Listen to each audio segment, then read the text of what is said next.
Fantastic 2016. We had a welcome session from the president at 10, and I had a good crowd then, and good to see many of you back here now. One note before we start, some of you may need to back up so you don't block the stage. If you get too close, it's a little intimidating sometimes. If you start coming up on the steps there, you can go up on the side steps or something like that is great. But giving the recorder a clear shot and not being staring in the face with Michelle, I'm sure she'd appreciate that. Of course, she can always look away from the screen, I guess. That helps. Anyway, good to have you all, and just wanted to give you just a word of introduction about Dr. Michelle Miller.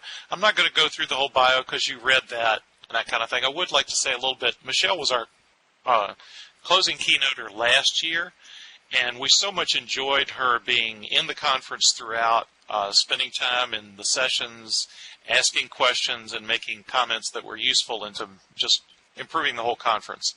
And it was just such a lot of fun. I had the opportunity to meet Michelle at the Online Learning Consortium conference back in October. And it was just like we'd known each other, even though I'd only known her as an avatar. She looked like her avatar and everything. So it was interesting. And, of course, the voice is familiar. So I hope you'll enjoy it and enjoy your session. I think it's going to be a great time, and we're excited that she could be back with us this year. So enjoy the session. And when she asks for comments, you can do one of two things. You can walk your avatar over to that platform there in the middle, where your voice will be amplified, or you can right-click, go to Voice, and select Shout, and that will amplify your voice. You're going to be muted before then, but you can take yourself off mute by pressing the M key when you need to, except for Tracy is not muted. So Tracy, press your M key. There you go. Great, thanks. Okay, without further ado, Dr. Michelle Miller. Thank you. All right. Oh, thank you. Thank you, Patrick, and thank you, everybody. In particular, for the opportunity to speak to this engaged group today in this fun format. And thank you so much for those of you who took the time to come and participate today. So you are the kind of engaged practitioners that I always gain so much from, and I love interacting with whenever I can. So welcome to Fantastic 2016. Our theme for this year is connections and the future of digital learning. And when I heard that from Patrick, I was hooked. I think that this is just the exact theme that we need to be thinking about right now. And it's been very much on my mind lately. So, I want to jump in with a little bit about the perspective I'm coming from. I started out my life as an academic and a teacher, as a research psychologist. And you're going to pick up on the fact that this orientation towards research, the cognitive and brain sciences especially, underlies a lot of what I do. But I am also a very practical person at heart. And, I'm always the one who's looking for solutions and looking for the things that we can do today with what we have and with the actual colleagues we work with to make things better. And that's where this idea of powerful connections comes in. So as I've gotten deeper into questions of how we bring together technology, psychology, and the learning sciences, I've realized that we have to connect those to practical questions of how we get innovative teaching practices implemented in real environments. So, that in turn gets into a lot of institutional, organizational dynamics that we've all encountered, but I feel that we don't often talk about in a frank way. And there's even connections outside of our institutions that we need to make if technology is going to realize its promise to transform learning worldwide. And an event like this is a great opportunity to start opening those questions and making those connections. So let's start here. Promise number one. The promise of technology. And this first promise is that technology expands access to higher education and to higher learning. right? So wave your hands or leap up in the air like Patrick's doing. Go crazy if you've heard this one before in some variation. Technology expands access, right? So, okay, on one level, yeah, this is a very straightforward idea. So if you can't physically get yourself to a place where you can do a face-to-face traditional program, well, here's something that you can do online, right? Or you can do part of it online. And, this is an important promise, sure. And, I can certainly relate to this because I come from a very unique region myself. That's where I work. I'm in an area with some of the most physically and socially isolated communities in the United States. And this picture in my background right here is from my neck of the woods in Monument Valley, near, among other things, the Navajo Nation. So I get this promise, right? But there's also a more nuanced thread, I think, to this access concept. There's more to access than just, physical proximity. And it's this. You'll get farther with your education. You'll learn more and maybe even in less time. And so we're better able to address individual learning needs, to personalize. So some things say like a barrier in foundational math. That doesn't need to sideline you as a student from the course that you need or even the career that you want. And we can and we do identify these barriers so much more easily now with our technology. And we can address them without making everybody else stop out and do the same thing at the same time, right? And this is great. This is a great promise. And here's another promise that I think is really important, especially to me and the background that I'm from. And that's this.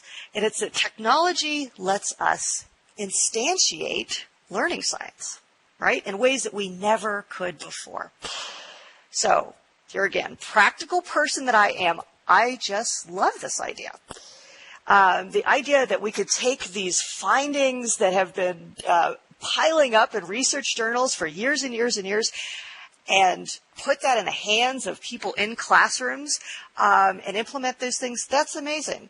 To make these ideas doable, sometimes even efficiently and sometimes on a large scale with our technologies. And, I've been writing about this and talking about this, as have other people, for what feels like a very long time now. And this is a big promise, right? That we can teach in ways that are better grounded in learning science. So I did want to kick off with highlighting some of these findings and ideas, big concepts from learning science that I think that we can really have at the front of our minds as we design our online learning experiences. But I did want to preface that with a bit of a caveat today, which is that I do just want to highlight some of these. This is not the talk where I'm going to be kind of digging into detail about the background and the backing for all of these ideas from learning science. Among other things, that's the talk I gave last year at Fantastech, and Patrick has very graciously provided that talk if you'd like to go through it. So with that caution in mind, though, what are some of these ideas from learning science that I think are so important to us that we can start tapping into? Here's one broad group of them, the ones that I would subsume under applied memory, the findings from memory that we can harness in our learning designs to allow students to build a base of knowledge more efficiently and sometimes more effectively. Now, this topic also comes with its own caveat, which is this, that, all of us engaged practitioners and teachers know that memory is not all there is to learning, right? So I wanted to kind of defuse that sensitivity right off the bat. In no way am I trying to imply that memory is the only thing about learning we need to be concerned with, or even the most important thing. That said, I think many of us do believe that building that basis of knowledge is one of the important things that we accomplish with our teaching. So we talk about some of the key findings. Here's a couple. Now, first off is a group of findings around the testing or retrieval practice effect, right? And this is one that's gotten a lot of press recently, and it's really great to see a lot of people adopting and taking advantage of this more. in their teaching, especially with when the book Make It Stick came out. I don't know if you've seen this one, but talks a lot about this retrieval practice and testing effect. So it's basically this, that when we actually retrieve information, be that in a test, a quiz, or any other kind of even informal situation, when we pull it out of memory, we can pull it out more easily in the future.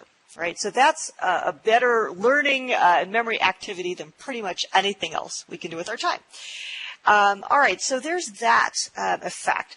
Now here's another though that is a little bit newer to the scene and not as many people have heard about, but I think it's very exciting, and that's test potentiated learning.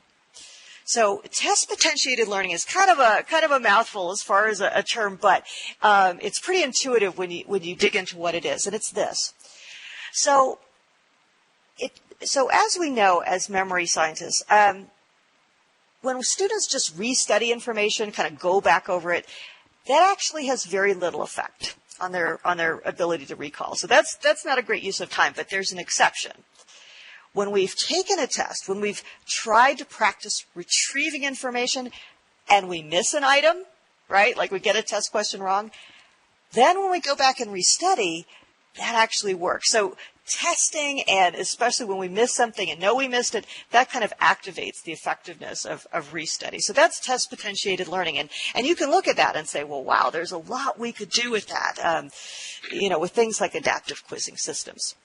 So there's those effects.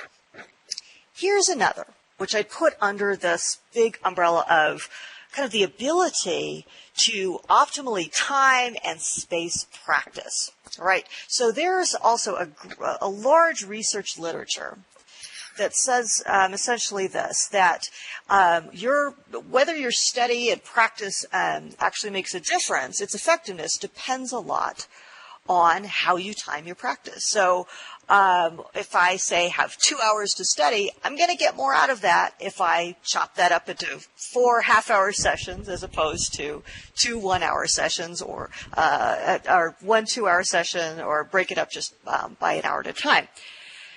Now, educational technology doesn't give us the ability to perfectly control when students sit down and study the information, but it gives us a lot more control than we used to have. So I can require that students practice on a daily basis, do reading quizzes and things like this to distribute their practice more optionally. So there's that group of findings. Here's some others that I think practitioners can tap into. The feedback factor, right? So this can be something kind of straightforward, like, say, a multiple choice test where students get immediate feedback that's auto-graded so they know how they did on something like a reading quiz or a pre-class quiz, right? And that works especially well if, for example, we have a large test bank, so we are, just giving the same items over and over. But it can go deeper than that. You can use your technology to do things like distribute rubric scores for individual parts of a larger writing assignment. You can set up a question and answer forum online where students can ask questions about the material or the class itself and answer each other's questions as well. Maybe that could even be moderated by another undergraduate learning assistant. And then there's the actionable part of feedback, which I think sometimes does get lost in the mix. So it's very powerful when professors, instructors use the information that builds up in things like learning management systems for diagnostics. I mean, we're the experts, and so we can say, hey, I'm seeing a pattern of scores here that's a red flag that you need to come in for extra help, or I can direct you to a special module that will work really well for you. So essentially, using learning analytics. So in a way, this could go pretty deep as well in our role as instructors, thinking of ourselves less as people who just put content in front of students, and spending more of our attention on monitoring how students interact with the information and intervening in customized ways. So feedback, that's another hot area that we can tap into. Authentic learning experiences, making learning authentic, right? So this is something that we all know is really important for creating deep learning that sticks. And it's a little funny, though, to talk about this in the context of educational technology because so many of us think of online life as somehow fake and real life as authentic and the real thing. But if you think about it, this is what a lot of public content that's student created allows us to do, right?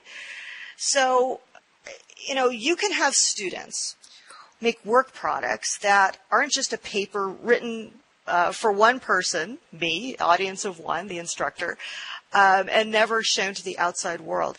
You can have them creating work products that have an impact outside the context of you and the classroom.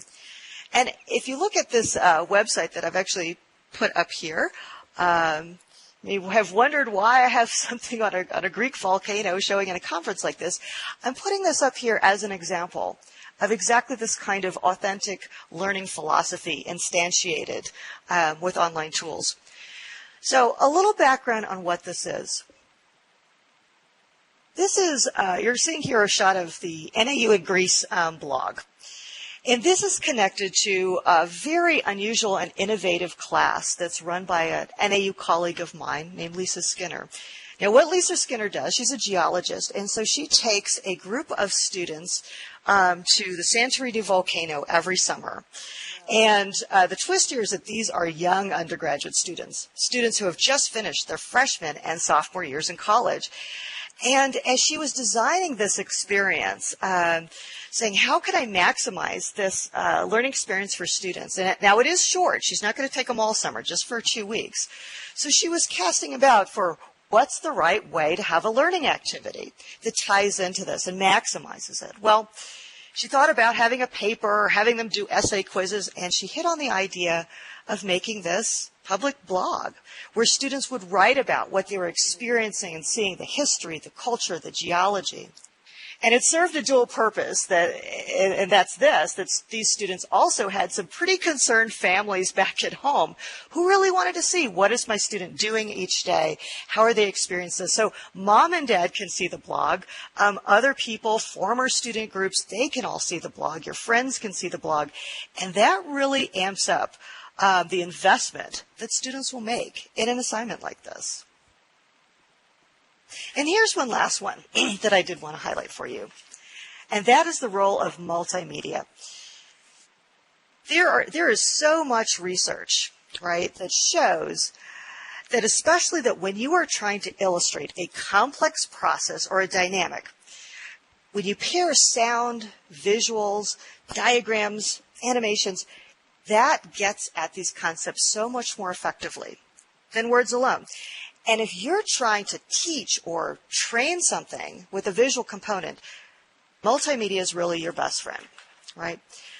So with those ideas in mind, let's think back to that promise. That's our promise. We want to do more for more people with a better basis in learning science than we've ever had. So our next question for today is, how close are we to delivering on this? Right?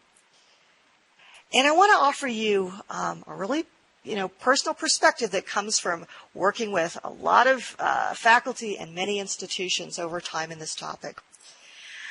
So I think there's so many reasons to be optimistic. And here's a couple reasons why I say this. First off, engaged faculty. Engaged faculty, instructional designers, and even administrators who, we give a hard time to our administrators sometimes, but many of them are passionately committed to realizing this promise. And whenever I attend an event like this, I'm just bowled over by how many practitioners are pouring their time, their effort, their professional capital into this. We also have this great point where tech has become mainstream in a way that it really wasn't in some of its early years and for some of our early careers. So I think we are blessedly past a lot of this early stuff about, can anybody really learn anything from a computer? And is this online thing just a fad, right? And the choices we have. We have so many technologies and tools to choose from today. It's no longer a question of just kind of trying to scratch around and say, oh, what could I possibly incorporate into my classes? I feel like sometimes I go to bed and I wake up and there's 5 more ed tech companies out there that I've never heard of. And they've got these great products that they've created and are so enthusiastic about learning. So literally overnight, we have more choices. But there are barriers. So I think that we still face some challenges. And although it's a little provocative, I do want to open up some of those challenges for you here today. So first, challenges that come from some of our institutional dynamics, the pushback, the friction that we have within our institutions that get in between us and realizing this promise of institutional technology. So, first looking at these, here's one. Many institutions still haven't gotten to that point of having a real, coherent, well-articulated vision of what role technology is going to play in, what we do for our students, right? So lacking a coherent vision, not just for, what technology are we going to invest in, but how are we going to use it and why are we going to use it, right? Here's another. And this one I have shamelessly borrowed from one of my favorite organizations, the National Center for Academic Transformation. They pointed this out years ago, and I think that this is still a real concern. So this is what I call the lone hero fallacy. Okay, and it goes something like this. So here's our vision for technology in our institution. Well, how are we going to do it? Well, so-and-so is a real whiz with the technology, right? So maybe Bob down the hall, he's great with that stuff. And Sue in the next department over, she's fantastic. She just works wonders with this challenging class or this one group of students. And that's our plan. We're going to depend on Bob and Sue and these highly motivated individuals to carry us as far as what we're going to do with technology and our students. So actually wave your hand or jump up or go crazy if you think you've ever encountered some variation of the lone hero fallacy. All right, it's going to be the individual, some individual's going to carry this. Okay. Now, I'm not disparaging the idea of being a technology leader in your institution or of speaking up and advocating for what tech can do for our students. But it's problematic when we link technology to being the special project of a couple of special people. Among other things, when that person burns out because we've put too much on them or they move on, think about all that we lose. And it really doesn't support that idea of having a larger coherent vision, does it? Okay, here's another. The tech will fix it fallacy, okay? Now this one I run into a little less than I used to, so I think we've made progress as institutions. But here's how this goes. Okay, we want more educational technology on our campus, so we're going to start a grant program, and that will just somehow make student success go through the roof, right? Now we haven't actually analyzed our problems, which likely go a little bit deeper than not having enough tech. But we're also going to be sure to fall apart and run screaming when we run into any kind of initial problems or difficulties with the implementation. And if we don't see instant results, we're going to decide that this stuff just doesn't work. Okay, so tech will fix it fallacy. And lastly, there's one that it's a little hard to talk about because this has to do with the pushback we sometimes get from our colleagues. So, the faculty barriers and the faculty reactions around technology, I think we could put under this topic that there's sometimes this feeling or idea that when we do things online, blend, go hybrid, support face-to-face classes with teaching, that's kind of cheapening what we do. That when you put it online, you're kind of giving it away. So people will give us some real philosophical sounding objections to these. So, I think as well, as I have here, underlying this, what's the real fear? Having talked to a lot of people about some of the issues that they have and the questions they have, I think that sometimes those big philosophical objections of does tech cheapen our teaching, sometimes that conceals much more practical concerns that are sometimes well-grounded, such as this. Well, how much time is this going to take? Am I going to get in way over my head? And if I run into problems or glitches, who pays the price? The students are going to come down on me in my student evaluations, and I don't know if I can handle that. So these fears and concerns that we get from our faculty colleagues can be bruising, and they can really slow down the progress that we make. All right. So those are some of our barriers in our institutions. But I'm not going to let the technology off the hook either. So, while this is hard, and I don't want to name a lot of names, because I know a lot of our tech providers are fantastic, and they work so hard to create these new innovative products for us. I think that sometimes our technologies could do more for us as well. So I'm going to activate a couple of barriers on the technology side too. So how does the tech itself sometimes get in the way of realizing our promises? So there's the group of issues that I'll call not ready for prime time. Okay, so just those basic issues with getting the thing to work smoothly with your students in your classroom and to use it. So tech that doesn't talk to your learning management system. Tech that doesn't output data in a form that you can really readily use for things like giving students credit for using it, right? If you're a veteran, for example, of some of our early student response systems, the clicker systems, then you know that this can be really aggravating and really make you question whether you ever should have adopted this technology in the first place. Here's another. Technology that's slick, that is something really new and novel, and maybe works really well, but doesn't really link back to some of those big issues and things we wanted to accomplish. It doesn't link back to the learning principles. Or it's a great solution that's in search of a problem. And I've seen some real head scratchers at conferences. As I walk around and see the newest ed tech tool that entrepreneurs have come up with, I sometimes think, well, how does this solve a problem for me as a teacher? And lastly, probably my least favorite problem I run into with technology sometimes is content issues. So with those educational technologies that actually have the content in them, something that you're presenting to students, material to learn, and there's something factually wrong with it.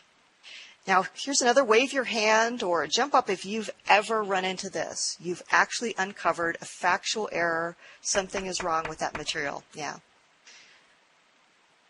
Wow, that is really demoralizing when you see that. And if it's really integrated into that technology, that's very hard to fix.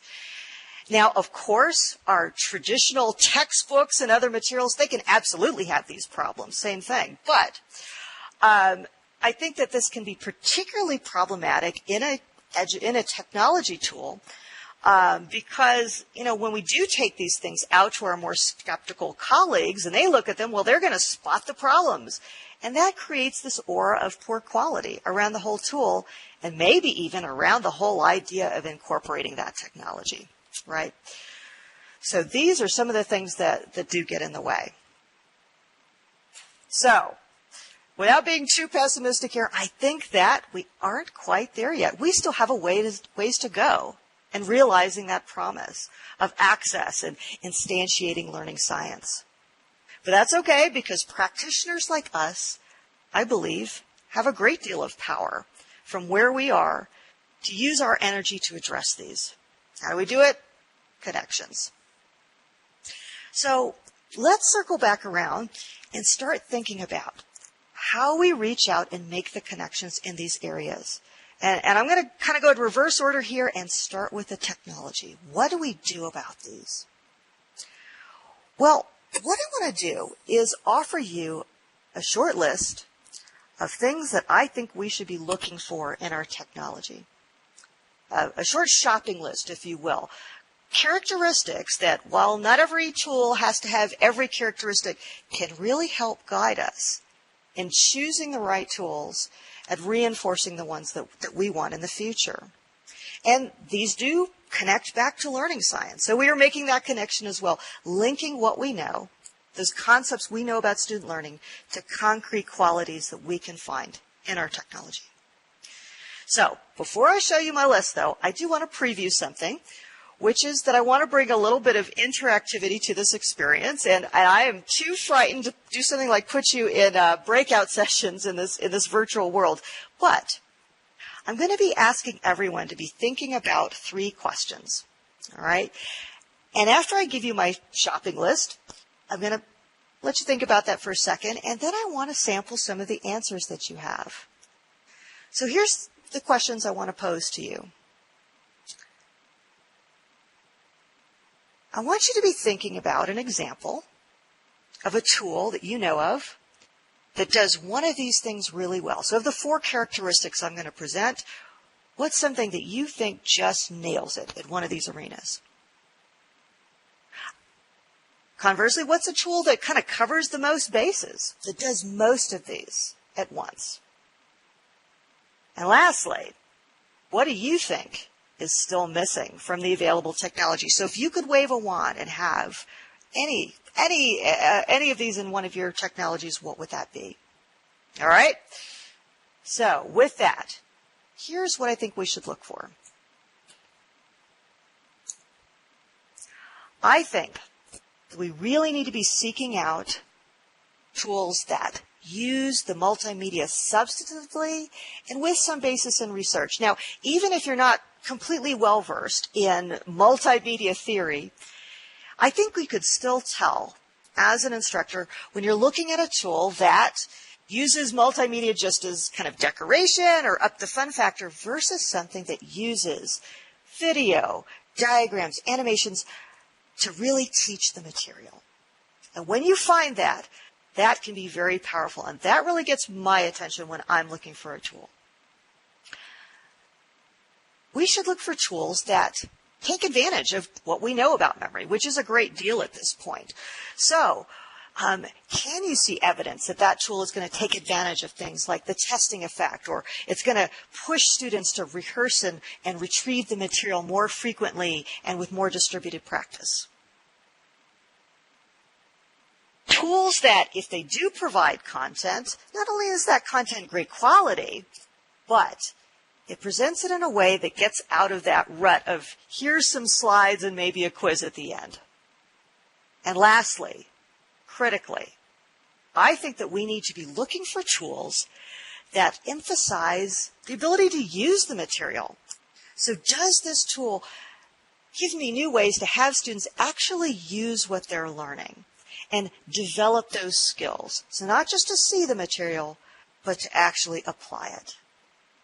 So those are 4 qualities that, as I said, really get my attention. And here's where I want to try to call on you to see what you have to offer as far as examples. So thinking about this first question, a tool that you think really maps onto one of these qualities really well.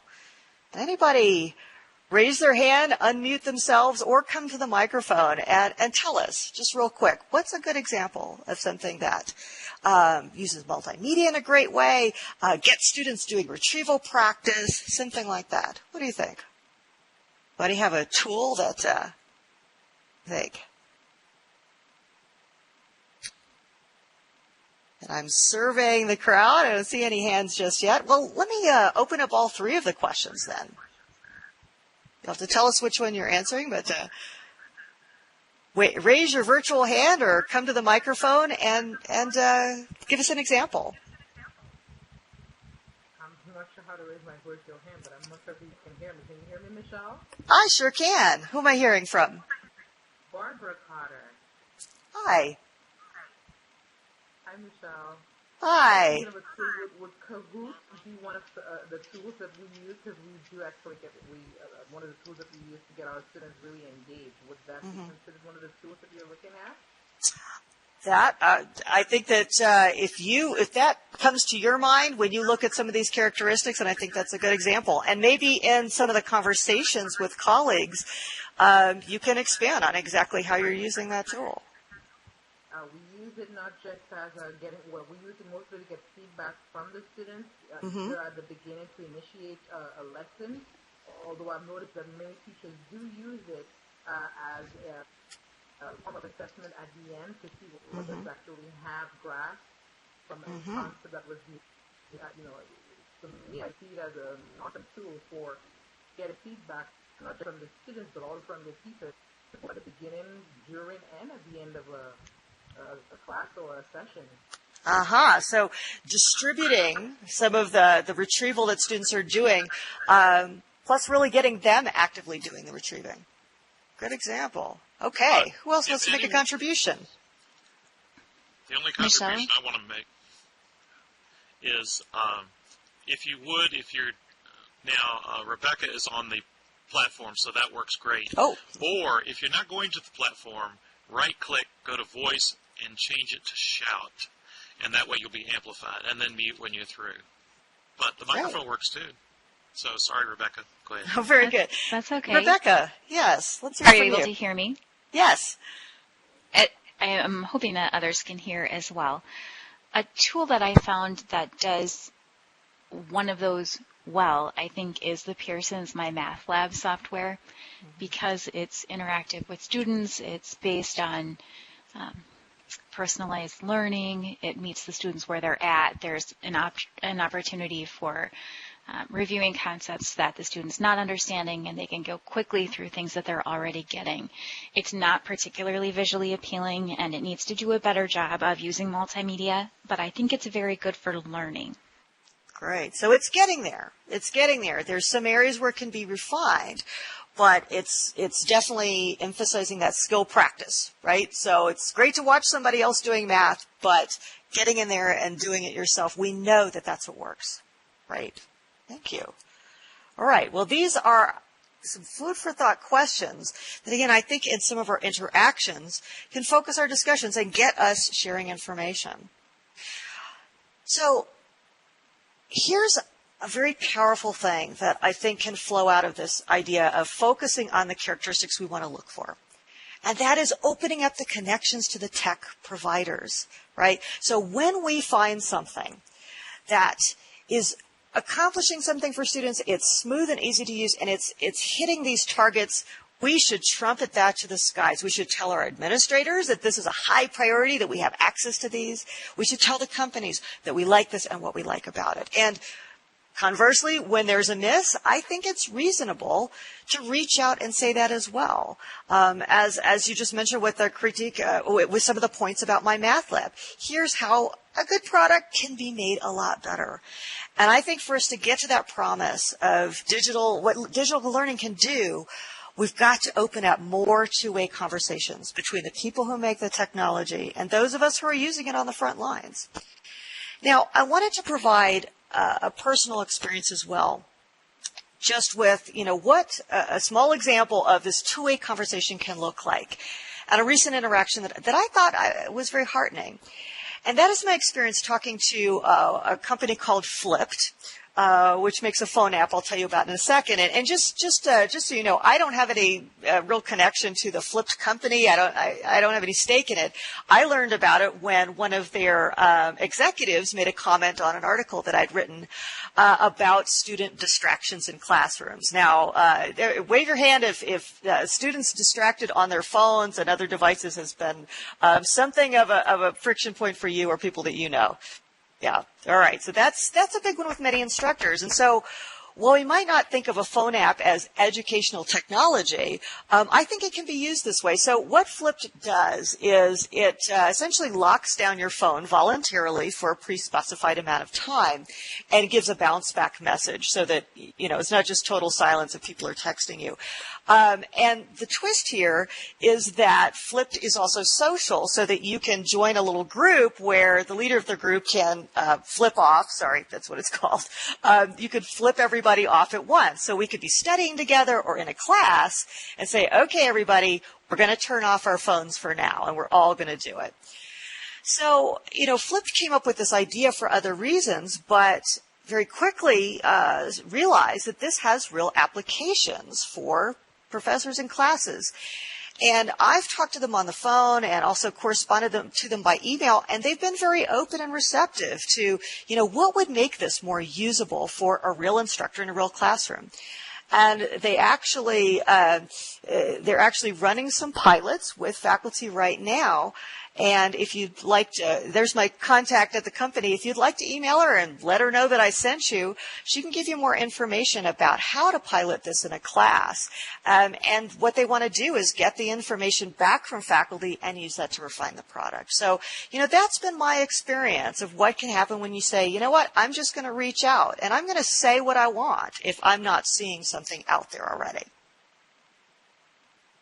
Now, turning back to those barriers at our institutions and sometimes with our colleagues and how we make connections that get us over those. So, opening up productive conversations with our colleagues about mindful use of technology or really any other kind of innovative innovation and change in our institutions. Here's something that I found incredibly effective, and that's this. That you open these conversations and continually reinforce this idea of student accountability, right? So we get derailed, I believe.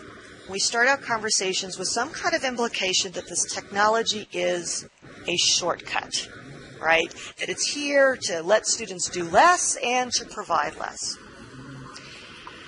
Now, what we need to do, on the other hand, when we start out by saying right off the bat, this is about getting students to invest effort, right?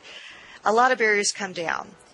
And, technology can and should be a tool to elicit the kind of productive effort that we, the teachers, the experts, know is necessary to achieve expertise.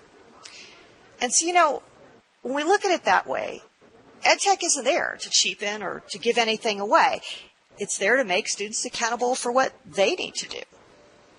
So when students need to do more practice or revisit some content, well, it's on them to do that, but here is a way to make that happen without having to personally police everybody or follow them every step of the way. And, you take something simple like adaptive release of content, which I know a lot of us design into online courses. And so, with that idea, until you can solve something or demonstrate mastery, show that you've passed a basic content quiz, you can't move on. And that's a real way of making accountability a part of the course with technology. Using things like pre-class quizzes, as many of my colleagues do, that's another way to get students accountable before they come into class or lab that they've done the basic work to get the most out of that experience. And you would be amazed how many barriers come down when you make it clear that we're getting the students to engage and be accountable, not just to make things more complex for the faculty. And in a way, we're really starting our conversations around shared values, right? And when we do that, the barriers come down.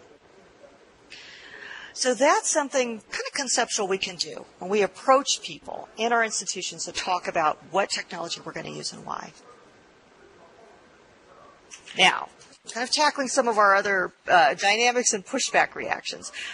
Thinking back to that idea of our lone hero, that using technology effectively in institutions, that's the responsibility of just a couple of super motivated people. Now, addressing this, I think that what we can do is borrow from what the course redesign movement has told us for a long time, and that is that there needs to be a mindset shift away from seeing a course as a bunch of individual classes, and instead start seeing our courses that we teach as things that belong to all of us in a department and in a discipline. Which is not to say that we're trying to standardize or police people. Rather that we need to come together around some shared visions of what we want our courses to accomplish and what tools are critical that we're going to use to get that to happen. So when you move away from the lone hero It leads us towards a more planful, more consistent vision towards what tech we need to have in our courses and why. And believe it or not, this can also take the edge off of that issue around, this is really going to be too much work for me, and I'm kind of scared to do it. And I want to give you one very concrete example of how this can play out and what I mean by that. I want to take the example of reorganizing a course, a multi-section course, to designate an official coordinator. So wave your hand if any of you are formally doing this in your departments right now, having course coordinators in one form or another. All right? So this is becoming more common, but I wouldn't say it's completely commonplace yet. So what is a course coordinator, and how can that be important for tackling the lone hero issue? Well, you could construe this role in a lot of different ways, but really it's about having someone who's designated to speak for a course, and whose responsibility it is to see that critical practices and objectives are carried across sections and across semesters, and that includes technology tools. Now, when we did this in Psychology 101 years back as part of a very formal redesign here at Northern Arizona University, this was a big component of it, and here's how we tackled it here. So our Psychology 101 course, we were running about 4 to 6 different large sections every semester, and we had traditionally done that just by kind of rounding up different instructors and having a common textbook and setting them loose. But what we did going forward is we designated this coordinator and counted this as part of their teaching. So that was a very intentional step for us to say, teaching Psychology 101, Intro to Psych, comprises many things, and coordinating the course is one of those things. Sometimes that person was also teaching a face-to-face section, and sometimes they weren't in front of students at all. But this was an integral part of the course. Among other things, this coordinator was responsible for setting up the learning management shell with critical tools that we'd agreed were really important to enhance the course and increase student accountability for learning the material before they came into class. So one of these things was setting up a test bank to do repeatable reading quizzes every week, so spaced practice across the semester with the material.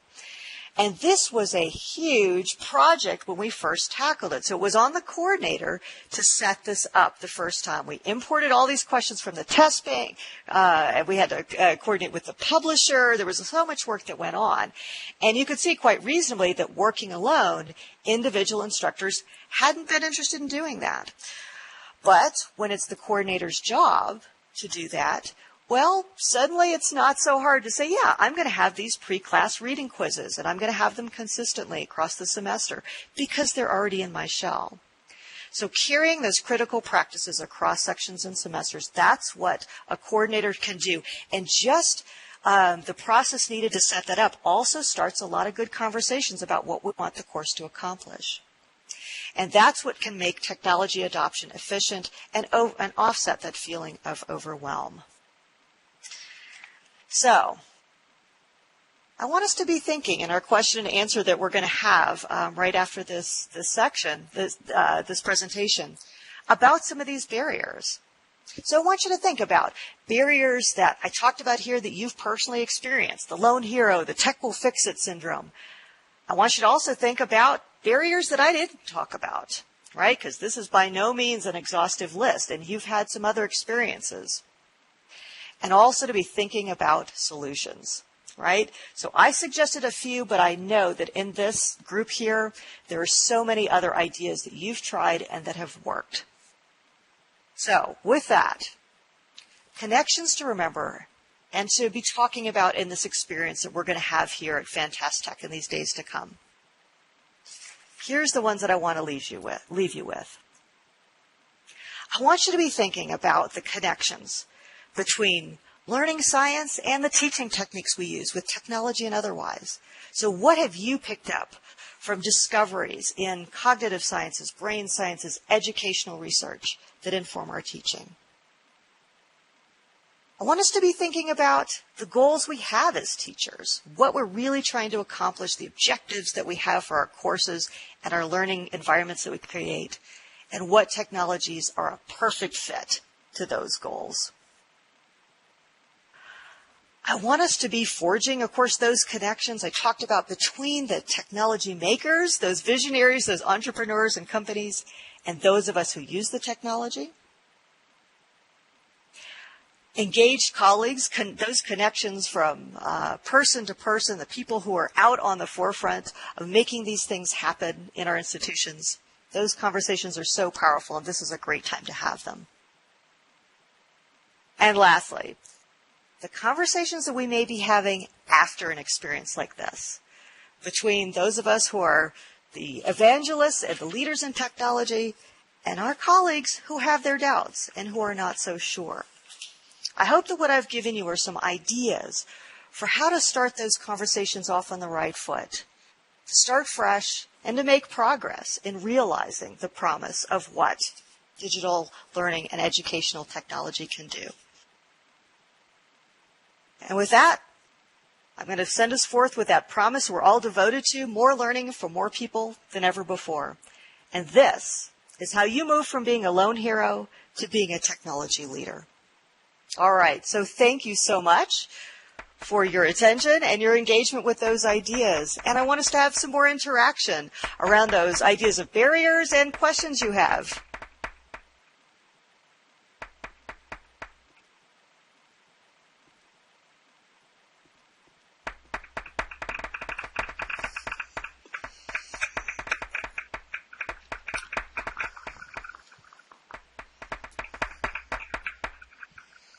All right.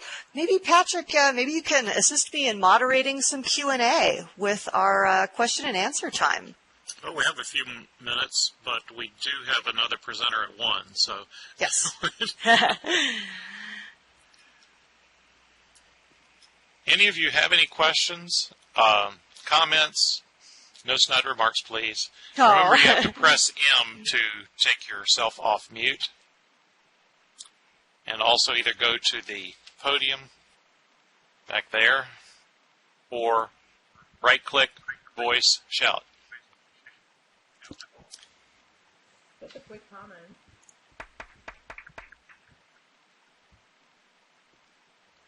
Marion's going to the microphone. That's Barbara. Can you hear me? I'm hoping everyone can hear me. Wait a minute, Marion. I think Barbara's talk. Barbara, if you're giving a comment, please right-click, go down to voice, and click on shout so that we can all hear you. Oh, Barbara's back on mute now. Go ahead, Marion. Okay.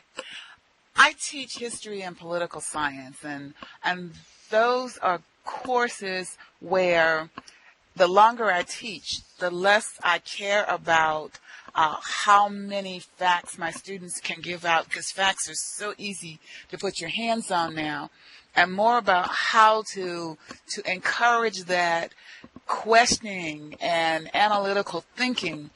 And what I like about the technology is that I can pull in the media to create situations that hopefully will trigger some of that thinking.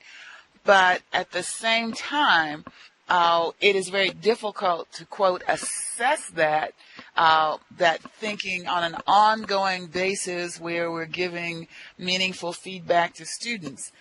Because I could see me constantly in grade mode, and as someone who has a whole lot of other things on their plate, I wouldn't want to be that way.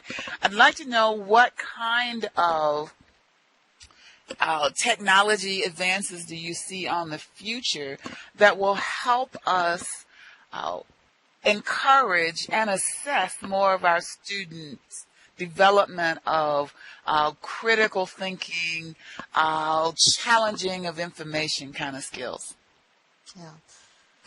And by the way, I did, just so you know, I crashed and I had to come back into the environment, so I'm afraid I just caught the tail end of that. But I think I have the gist of this really important question from Marianne. So that's right. How do we, especially with class sizes getting larger all the time, how do we engage with and give appropriate feedback for this more substantive thinking-oriented assignments? I think two exciting fronts maybe are not so much. One is not so much the technology, but rather how we organize some of our grading. And this is more of us are experimenting with more peer-to-peer learning and peer-to-peer assessment, right? And obviously, this can be a very complex thing, but it is possible to set up systems that are fair and productive for students to give more feedback on each other's work products, sometimes before they get to you. So what you're looking at is something that's more refined and doesn't need quite as much kind of the more foundational feedback. And sometimes that can be, just grading of the work product itself. So that's one thing that I think that we can look at to offset and keep reasonable the grading load on the instructor. So that's one possibility. I think too we can always look at how much more can we automate and take off of our plate on that with respect to foundational knowledge. So, if I'm doing less of the grading on did students kind of get the knowledge foundation, the less I do in that realm, the more I can focus on are they getting the critical thinking of this? Are they seeing the connections among the different topics that I'm teaching? So we are not to the point of having some really quick out-of-the-box solutions to this question, but I think it's a really important one to be thinking about.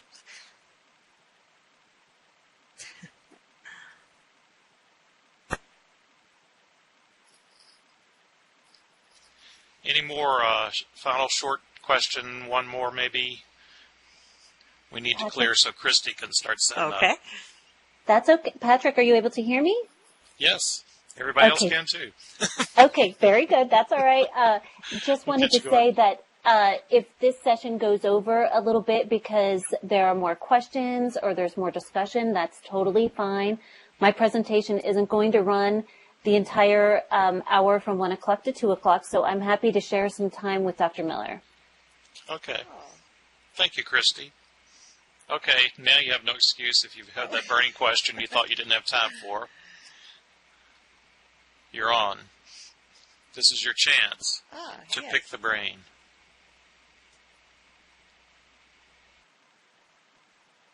Yes, so did we have a question or comment here? Not really a question, just a quick comment. Sure. Barbara, please change your voice settings. We can't hear you. Oh, okay, hold on. Right-click and go to voice, and then go to shout. I am going to shout. Can you hear me now? Oh, yes. Great. Thank you. You're very welcome. Just a quick comment. I was very impressed with the presentation, by the way, Dr. Miller. And what I really wanted to say was that, a lot of this, quite frankly, a lot of the burden doesn't, in fact, rest on the cooperation, the collaboration, and the support that we get from administrators in seeing this actually to fruition. Because it's actually hard to use the technology, get the students engaged, if you don't have that backbone to support you. So I was really impressed with your presentation. Well, thank you. And I just decided to go provocative and put out on the table some of these issues that are hard, but we don't talk about. So I wonder, can you maybe flesh out just a little bit of an example of, what does lack of support look like? Or what does support look like when it does happen? What does that look like to you as the faculty member? To me, I'm in the tech department, so to me, it seems like I have to be the one training getting an administrator who's not tech savvy seems to be the key there in the support not being there. Because I believe that, the fact that they're not wanting to probably try something new or they're a little bit tech phobic the reluctance and the weight seems to fall on someone like myself to have to train them as well as the faculty, and not just train, but to try and convince them to move forward, to utilize the technology in the way that I see the potential of it, going. When you don't have an administrator who is tech savvy or who is tech current, I should also say, it seems to put a huge bump in the whole process. That you want to see something going, you want to see the technology being mobilized to its fullest potential, but when they don't see that, as the number one priority at the time, it takes a lot of convincing, especially when they themselves, the administrators that is, are not, tech current and tech forward, so to speak. Right, and sometimes it's not even a matter of does this person kind of know all the latest tools that are out there, or can they use them themselves? But having a realistic idea of what it costs, not just to buy, but also to support, and the time and the effort of people like yourself, what the technology can realistically do and what it can't do. I think that's also the kind of tech savvy that is really valuable when you have it in an administrator or a leader, and can be very problematic when you don't. So, we got to name the problems in order to start addressing them. So I really thank you for your candor and articulating that issue really clearly, I think.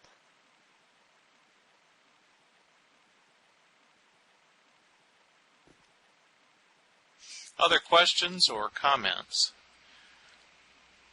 That was good, Barbara, I think. And just to comment on that, some people you just have to convince. You have to show them data, you have to show them results, and then they usually come around. But I think we have certain knowledge that when they don't have, they're not going to accept it without seeing some hard data themselves. So stay on top of the research. Be sure to feed that to those people and say, here's what's happening with this use of technology or that, and maybe we need to take a serious look at it. So maybe that can help.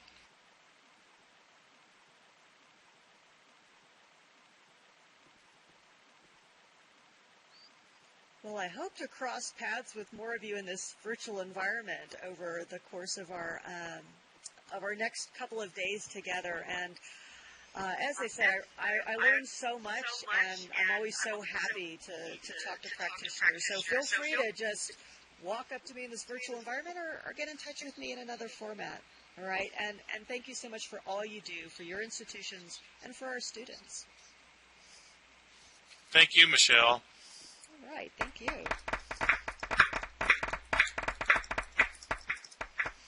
And